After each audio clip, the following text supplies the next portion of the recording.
Scaccomato all'assessore Bergamo. Con il beneplacito del TAR del Veneto esultano cittadini e commercianti di Riviera 20 settembre. L'annullamento da parte del Tribunale amministrativo cancella 2 ordinanze ed una delibera di giunta con le quali il Comune di Venezia istituiva la zona a traffico limitato in Riviera e stabiliva le fasce orarie di transito. C'era stata una vivace protesta, sanata dopo quasi un anno dal provvedimento giudiziario. Che dà ragione a noi e dà torto quindi a un'imposizione sbagliata di questo ricorso, che è contro il ricorso del Comune, e in quanto lo stesso giudice del TAR dice non possono essere concessi interventi spot quando il piano del traffico non è a norma.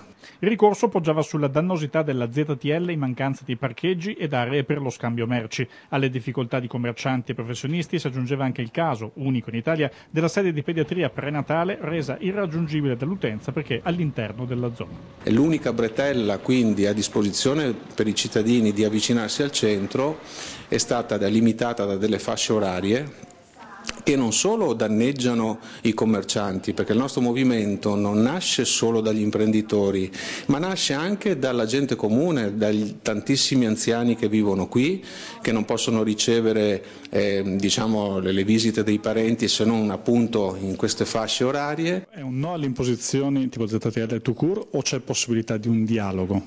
Quello che pensiamo di fare è di riunire anche i comitati che si stanno battendo come facciamo noi, perché questo tavolo di confronto si allarghi. Se il Comune dovesse fare ulteriore ricorso al Consiglio di Stato, il Comitato è già pronto a dare battaglia, anche se, forte del pronunciamento, chiede all'amministrazione di chiudere con le carte bollate ed iniziare invece il dialogo, utile per ammorbidire la tensione in un'area già interessata dai cantieri per aprire Marzenego che dividono la cittadinanza.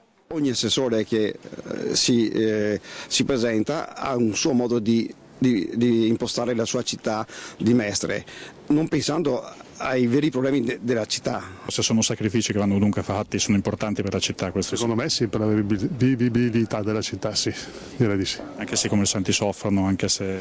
Credo che se vengano fatti lavori bene eccetera, in futuro dovrebbe essere migliore.